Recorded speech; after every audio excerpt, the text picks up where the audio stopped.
strategi pengembangan wisata budaya itu ada 5. Kalau kita ngomong teori pentahelik, yang pertama adalah government, pemerintah sebagai pengampu kebijakan. Itu yang pertama. Yang kedua,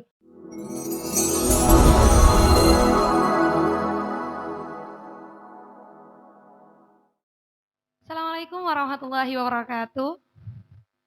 Selamat sore setengah senja, selamat datang di acara Ngobrol Santai PAC Ibnu IPBNU Tebelang hari Minggu 27 Maret 2020 dengan tema Peran Kader Ibnu IPBNU dalam Perkembangan Seni Budaya bersama saya Fariha Ayu sebagai host pembina cantik kita hari ini, Bu Sugiati Ningsih. Halo Bu, apa kabar? Baik, alhamdulillah. Alhamdulillah. Nih kesibukannya sekarang apa Bu ini?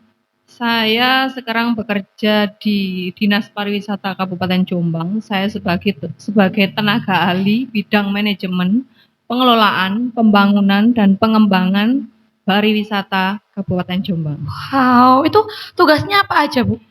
Saya bertugas untuk memanajemen kelompok sadar wisata untuk membuat desa-desa wisata dikembangkan di setiap desa.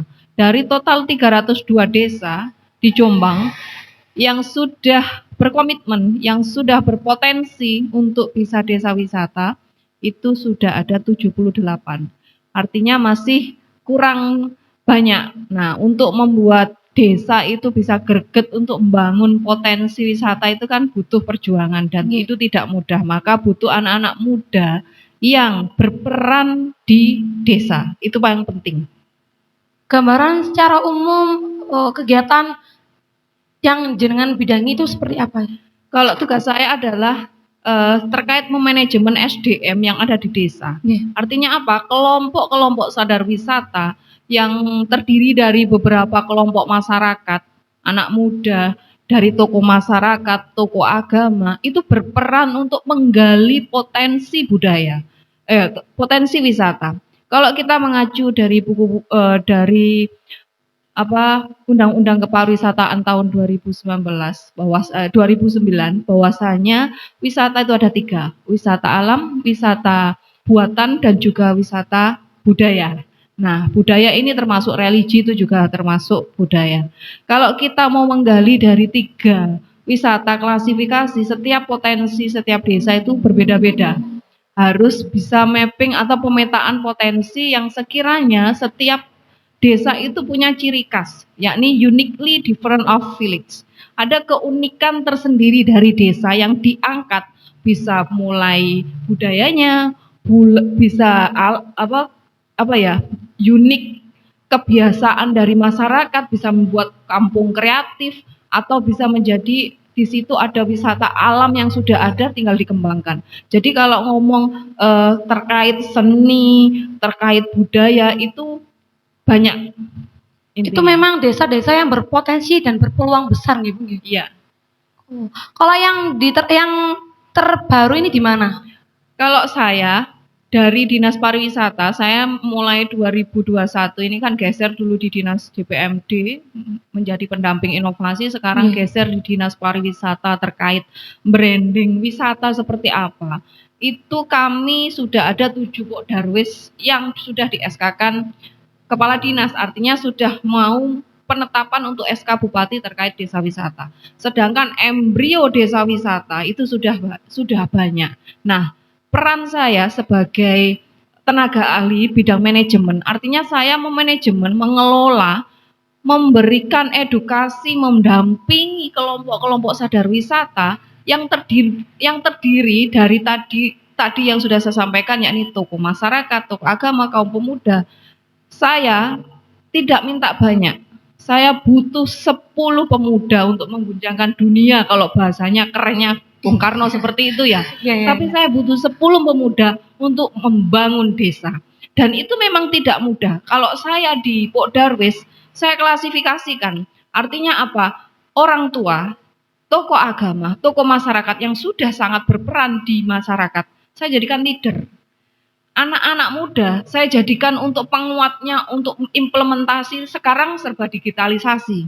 Jadi setiap wisata wajib punya sosial media, mulai Facebook, Instagram maupun YouTube channel. Yang terbaru dari kegiatan kami adalah saya branding semua wisata wajib punya YouTube channel. Contoh saja kalau bisa dilihat bahwasannya Sendang Made Official itu ngangkat wisata budaya terkait peninggalan di situ ada Sendang Tujuh yang dulu pernah didatangi sama dayangnya sama prajuritnya dari Prabu Erlangga, ada di Sendang Made di Desa Made Kecamatan Kudu. Di situ anak-anak muda yang sekarang sudah melaksanakan kegiatan bukan hanya Pok Darwisnya, setiap tahun kita melaksanakan kegiatan rutinitas ritual tasyakuran bersih desa, itu sudah biasa. Artinya sudah kebiasaan, itulah yang namanya budaya. Nah, kita sebagai generasi muda harus melestarikan. Melestarikan dari segi mana? Kita sebagai anak muda, ayo kita move-kan mulai di media, di mana kita menjadi pemuda yang bisa lebih care dengan budaya itu sendiri. Karena memang banyak sekali pemuda yang apatis terkait budaya. Apa sih budaya itu? Karena apa? Mereka yang dilihat mungkin ala kebiasaan wong zaman kuno. Kamu bisa hidup di sekarang, itu ada masa lampau. Itu yang harus dipahami. Bahwasanya anak muda jangan dilihat bahwasanya saya sekarang di zaman 5.0. Kalau kamu di 5.0, saya di generasi milenial karena saya kelahiran 80. Ada lagi generasi masa lampau. Kalau masa budaya, ada masa zaman kahuripan, masa Majapahit. Itu kamu harus paham terkait itu, terutama anak muda. Karena apa?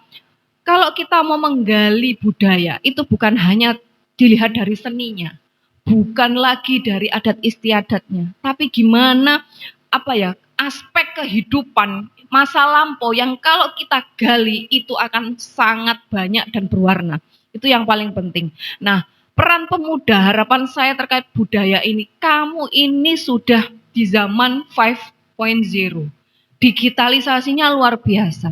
Ayo di-move-kan budaya yang masa lampau untuk bisa kita kemas menjadi video budaya yang menjadi apik. Artinya orang tertarik, interest akan video budaya tersebut. Saya kalau menyutradarai video budaya, saya biasanya kalau tasyakuran desa, saya nggak hanya ngesut, ada kirap dari sana yang memang setiap hari dilaksanakan megengan atau yang kedua tasyakuran sing biasane bersih desa, murak tumpeng. Bukan itu saja, tapi cerita dari bersih desa itu sendiri harus kita angkat. Contoh, kemarin saya membuat video terkait branding wisata budaya di Desa Jatiwates, Kecamatan Tembelang. Itu gawai bumi sumber soko. Di situ ada ceritanya Raden Sumbu. Nah, itu saya terjemahkan. Pemainnya semua anak muda. Penarinya juga anak muda. Saya latih sendiri, buat pagelarannya. Saya libatkan anak karang taruna yang ada di sana. Harapan saya, anak-anak muda ini mulai senang nari, mulai senang bukan hanya sekedar ngaji saja, tapi kita juga namanya masyarakat majemuk, kita harus bisa masuk di semua kelompok-kelompok masyarakat. Bagaimana kita berfungsi sebagai peran pemuda itu sendiri harus bisa menempatkan di tempat manapun, di porsi manapun. Kita tidak harus melihat bahwasanya kalau budaya pasti yang dilihat wong tahlilan di kuburan itu musrik. Kalau orang itu seperti itu. Kalau kita sudah menjadi kebiasaan adat istiadat, itu namanya apa? Itu budaya. Itu yang harus dipahami. Bahwasanya kalau kita mendampingi, kalau saya sendiri mendampingi desa untuk mengangkat budaya, itu bukan hanya sekedar sepenting kegiatan tasyakuran harus dilaksanakan dan itu rutin dilaksanakan. Bukan hanya itu saja, tapi saya mengambil intisari dari budaya itu tersebut. Contoh kemarin waktu di Jatiwates, yang masak setiap sedekah bumi itu harus laki-laki, bukan perempuan, tidak boleh dicoba. Ada filosofinya, kalau saya literasinya saya bisa 1 buku. Nah, itu contoh. Terus di Petilasan Damar Wulan Megalo, itu Damar Wulan mulai dari kecil sampai besar di sana. Iku biyen ngarit Mbok Paritan, itu saya terjemahkan dalam video.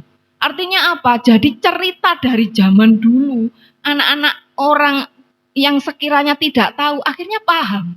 Karena apa? Aku opo damar wulan iki mek petilasan tok. Orang mungkin berpikir itu musyrik. Kamu harus pahami bahwasanya culture has been of all the way of the life. Apa? Jalan kehidupan masa lampau yang harus kita pelajari. Aspeknya banyak. Yang pertama pasti adat istiadat. Itu yang pasti.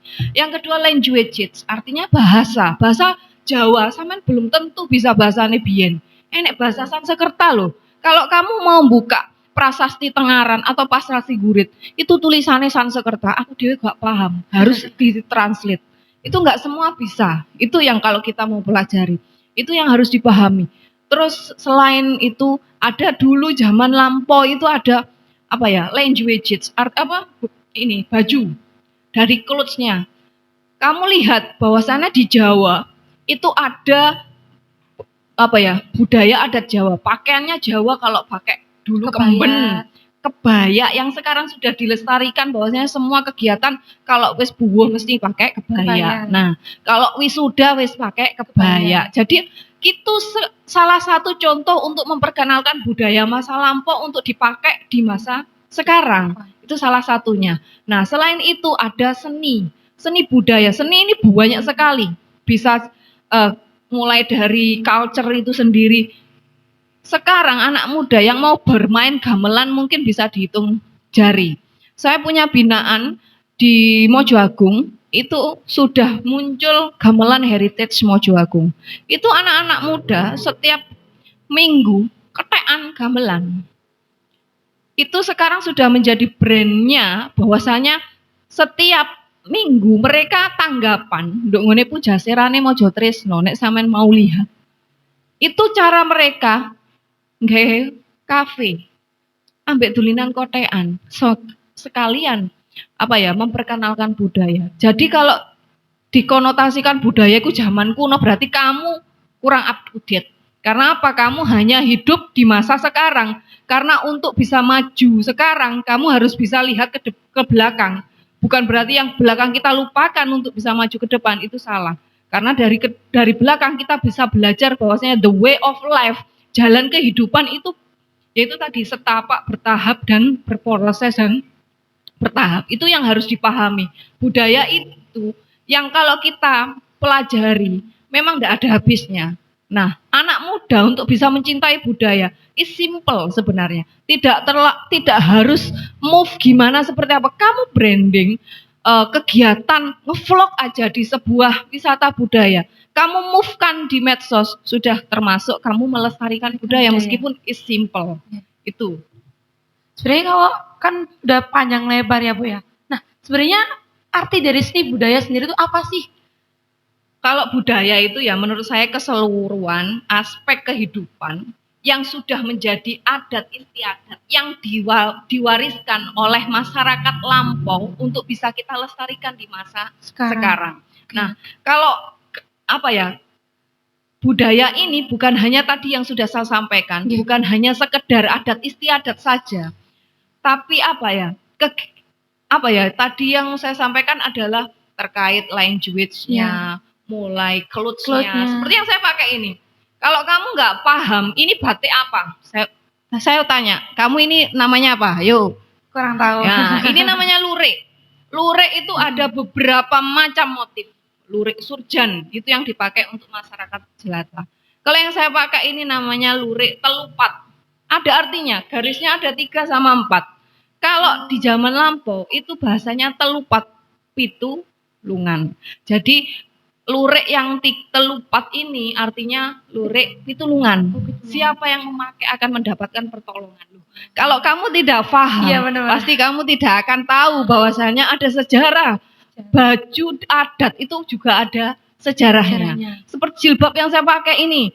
Kamu tahu nggak wayang itu ada berapa? Segitu banyaknya lah. Kita kalau mau mempromosikan budaya, kita harus mencerminkan diri kita sendiri. Kita mencintai budaya bukan hanya sekedar ngapunten ya, hanya ngomong, tapi kita harus mengimplementasikan. Itu yang penting. Itu namanya budaya. Oke. Jadi kalau seumpama saya sedang mengaplikasikan atau mempromosikan sebuah seni budaya bukan hanya dari omongan saja ya, Betul. tapi dengan praktek di kehidupan sehari-hari mungkin. Betul. Oke. Ini kalau dilihat dari Jombang sendiri ini perkembangan seni budaya terkait peningkatan apa ya, minat anak muda ini makin meningkat apa menurun gitu maksud Nah, saya. saya mau tanya sekarang, kamu sebagai generasi muda tertarik enggak dengan budaya? Saya tanya. Tertarik sih. Itu Tertarik hanya sebagian kecil. Untuk bisa membuat sebagian besar, kita harus bisa membuat kegiatan yang sekiranya pemuda juga tertarik untuk kita. Kita balik ke diri kita sendiri. Kalau kita mencintai budaya, maka perilaku harus ada di diri kita dulu untuk bisa mempengaruhi orang lain. Itu yang pertama. Nah, kalau saya ngomong strategi pengembangan wisata budaya, itu ada 5. Kalau kita ngomong teori pentahelik, yang pertama adalah government, pemerintah sebagai pengampu kebijakan. Itu yang pertama. Yang kedua, yakni community, artinya masyarakat komunitas yang mengangkat budaya, pelaku dari wisata budaya yang ada di masyarakat. Itu yang kedua, community. Yang ketiga adalah bisnis, pelaku, gimana bisa move, bisa wisata budaya itu bisa dikembangkan, kita harus bisa merayuk untuk pelaku-pelaku usahanya, untuk contoh krianya, biar bisa dikenal. Zaman dulu itu cobek itu opo, terus kan banyak sekali kria zaman dulu, termasuk cobek dari tanah liat itu. Terus yang keempat yakni tadi yang saya bilang kurang apa? Akademisi. Akademisi itu dari kita harus bekerja sama dengan kampus. Kampus KKN di desa, sebuah desa, bukan hanya untuk show saja, tapi dia harus melakukan penelitian, pemetaan. Tugas mereka di KKN apa sih menjadi yang tadi saya sampaikan? Dia harus bisa mengambil culture village tourism, apa ya itu, wisata budaya dalam sebuah desa. Itu yang membuat desa itu yang menjadi ciri khasnya apa? Tadi yang sudah sampaikan, uniquely different of village. Itu yang harus bisa ditangkap oleh mahasiswa, anak-anak muda. Itu sekarang pembelajaran untuk KKN sudah dilaksanakan oleh semua kampus. Jadi makanya strategi pengembangan wisata terkait budaya juga itu tadi, akademisi itu juga berperan.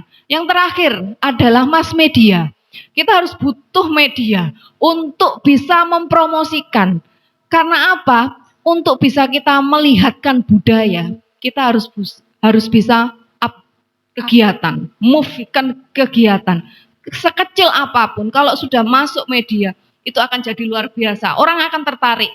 Apa sih yang menjadi uniquely dari sebuah desa ini atau sebuah wisata budaya ini seperti apa?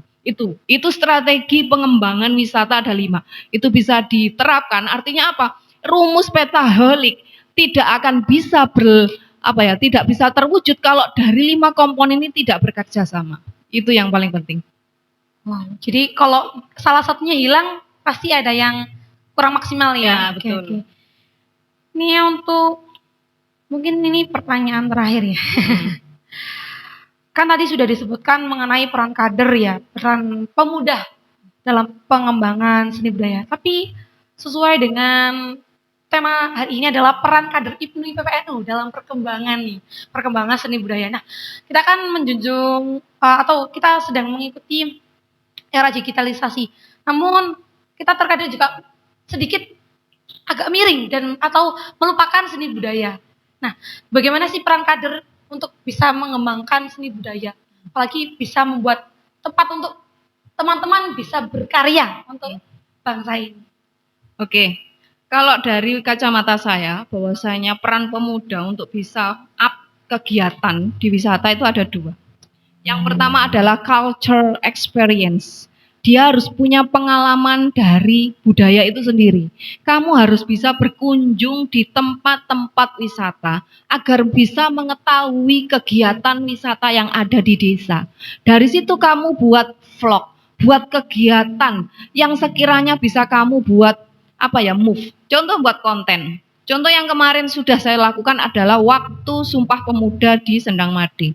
Saya kasih tugas, Podarwes kamu harus membuat konsep konten untuk mengangkat budaya di sini masa lampau. Terserah kamu seperti apa. Akhirnya apa? Ngangkat apa? Biyen nduk kene nek ate ngambil air di sendang itu bawa kendi. Itu divideokan. Itu salah satu contoh. Jadi kamu harus punya culture experience. Kamu harus punya pengalaman kebudayaan di situ, di tempat yang memang harus kamu up media itu tadi. Itu yang pertama. Terus yang kedua adalah culture knowledge. Artinya apa? Kamu harus punya ilmu dari kebudayaan itu sendiri. Kalau kamu bisa memberikan informasi terkait budaya, kamu bisa jadi guide. Itu yang pertama. Dua, kalau kamu sering ngonten di wisata, kamu YouTube channel, itu bisa nambah kalau kamu sering bolang. Kayak saya ini up to date. Wong ini sudah tertarik. Saya kalau sudah buat status buatik niku ten pundi. Contoh kemarin saya kunjungan ke Petilasan Jeladri Kabuh perbatasan dengan Lamongan dan juga Bojonegoro. Ikut dalannya itu gak luar biasa, beletok kabeh. Terus saya disendir, "Batik jenengan ayu-ayu kok yo gelem beletok." Bukan itu yang saya pikirkan. Bagi saya pengalaman kebudayaan untuk bisa nyampe ke sana itu luar biasa. Itu tadi yang harus bisa dirasakan bahwasanya culture knowledge yang bisa kita informasikan kepada peran pemuda itu lebih dilaksanakan. Mungkin itu. Ya, untuk kebudayaan sendiri seperti apa yang bisa diterapkan di rekan-rekan kita atau di IPNU IPPN? Nah, ini yang tergerus adalah yang paling pertama adalah akhlakul karimahnya. Wow. Itu yang harus. Kayaknya ini sudah tergerus. Ya? Ini sudah tergerus. Okay. Bahwasanya kalau kita sebagai anak muda, adat istiadatnya, adab ansornya IPNU itu harus tetap dilaksanakan. Jangan sampai kebiasaan yang dulu kita laksanakan juga jangan sampai dilupakan. Contoh, jenengan sowan ke pembina itu sudah menjadi tradisi. Senajan saiki zamane sekarang sama dengan zaman saya yang dulu, itu harus tetap dilestarikan. Karena jangan ke pembina itu hanya butuh waktu ada kegiatan saja. Saat kamu bisa sharing kegiatan, itu bisa juga menambah wawasan kamu bahwasannya biyen aku ngene, tapi belum tentu di sekarang itu belum tentu juga bisa diimplementasikan. Itu juga harus kamu pahami terkait kegiatan itu. Menjelang Konferensi IPNU IPPNU di Tembelang ini, apa yang menjadi pesan dan harapan di masa mendatang? Nah, kalau saya pesan dan kesannya yang harus tetap setiap kaderisasi, bahwasanya dari zaman saya maupun dari sekarang, bahwasanya kita harus mempersiapkan kader-kader terbaik untuk bisa untuk mengisi kegiatan IPNU IPPNU ke depan. Kita menyusun program kerja itu harus sesuai dengan zaman. Itu yang harus dipahami. Karena zaman sekarang dengan zaman lampau itu berbeda. Dan itu kita harus menyesuaikan. Bahwasanya zaman biyen niku mek ngene tok. Saya kalau namanya Makesta kemah. Turune ndok nggone tenda. Arek saiki gak mungkin tak kon ngono udan-udan. Ndak mungkin. Dulu kalau saya masak itu pakai kayu bakar. Zamanku biyen Makesta. Kalau sekarang sudah kotaan, sudah selesai. Nah, itu peran. Nah, harapan saya IPNU IPPN ke depan, kader-kadernya ini sudah melek IT, digitalisasi. Kita harus menyesuaikan perkembangan zaman. Bahwasanya kita harus bisa move kegiatan bisa lebih up to date. Contoh, sekarang yang sudah dilaksanakan oleh PAC, bahwasanya diskusi tidak hanya kita dialog panel antara narasumber dan juga audiens yang harus tatap muka. Kita buat podcast seperti ini sudah menjadi ilmu tersendiri yang dilihat dunia maya, bukan hanya dari kadernya, juga bisa untuk referensi yang lain. Itu termasuk program. Artinya apa? Kader IPNU sudah menangkap peluang program untuk ke depan ini harus tetap dilaksanakan. kegiatan ngopsai ini, harapan saya menjelang pra konvercap ini bukan hanya sekedar pra saja, tapi harus menjadi program rutin setiap periodisasi. Artinya apa? Selain menjalin silaturahmi, kita juga bisa berdiskusi dalam segala hal. Karena pembina kita atau narasumber kita dari berbagai aspek. Itu yang menjadi peran jenengan nanti ke depan. Konfracap harus bisa lebih lebih baik. Karena apa? Meskipun yang kemarin bukan berarti tidak baik, kita harus bisa menambah yang kurang baik menjadi baik. Itu yang masukan saya. Oke. Mungkin dari Bu Ati bisa memberikan ucapan kepada IPNU IPPNU dalam acara konferancap nanti. Harapan atau pesan atau apa lagi lah yang ingin disampaikan untuk teman-teman. Untuk rekan-rekan kita. Harapan saya bahwasanya konferancap adalah agenda rutinan IPNU IPPNU 2 tahun sekali. Itu wajib dilaksanakan dan sesuai dengan ADART PPOA. Nah, harapan saya ke depan, konferancap harus bersih. Harus bisa menjadi kegiatan yang bukan hanya di tendensi politik, bukan di tendensi kepentingan, bukan ditendensi oleh titipan, tapi adalah konferancap ruhnya IPNU IPPNU yang lahir dari tingkat kecamatan yang itu bermula dari ranting. Ini harus kita lestarikan, bahwasanya bukan hanya lestarikan, kita harus termaktuf. ADART adalah kitab suci, PPOA adalah kitab suci. Kalau yang lain tidak mematuhi, kamu tidak usah merasa pintar bahwasannya aku mematuhi ADART. Belum tentu kamu mematuhi ADART kamu bisa menerapkan. Karena apa? Kitab suci yang sudah menjadi organisasi adalah harga mati. Jadi tolong itu dipatuhi dimanapun. Senajan kamu kenalan yang mbek wong dhuwuran, kalau kamu sudah nabrak sama ADART, berarti kamu bukan kader IPNU. Kader IPNU adalah yang mentaati peraturan ADART dan PPOA organisasi. Itu yang paling penting. Ini jangan lupa ya rekan-rekan kita untuk tetap mematuhi peraturan dasar rumah tangga kita ya dan PPOA. Nah, untuk kesimpulan kegiatan ngopsai kali ini adalah seni budaya adalah aspek kita untuk untuk meneruskan warisan budaya yang sudah ada dari masa lampau dengan mengikutkan anak muda dan masyarakat dalam perkembangan seni budaya. Terima kasih saya ucapkan kepada Bu Ati. Salam untuk keluarga. Saya boleh nambahi pantun sedikit? Oh, boleh. Ngombe es nom ditambahi gula Jawa. He kabeh arek nom, ayo tetep lestarikan budaya. Wow. Oke, sekian dari saya sebagai host dalam acara ngobrol santai PAC IPNU IPPNU Tembelang. Saya pamit undur diri. Jangan lupa like, comment, and subscribe di channel kami Pelajar NU Tembelang. Salam belajar, berjuang, bertakwa. Wassalamualaikum warahmatullahi wabarakatuh. Waalaikumsalam warahmatullahi wabarakatuh.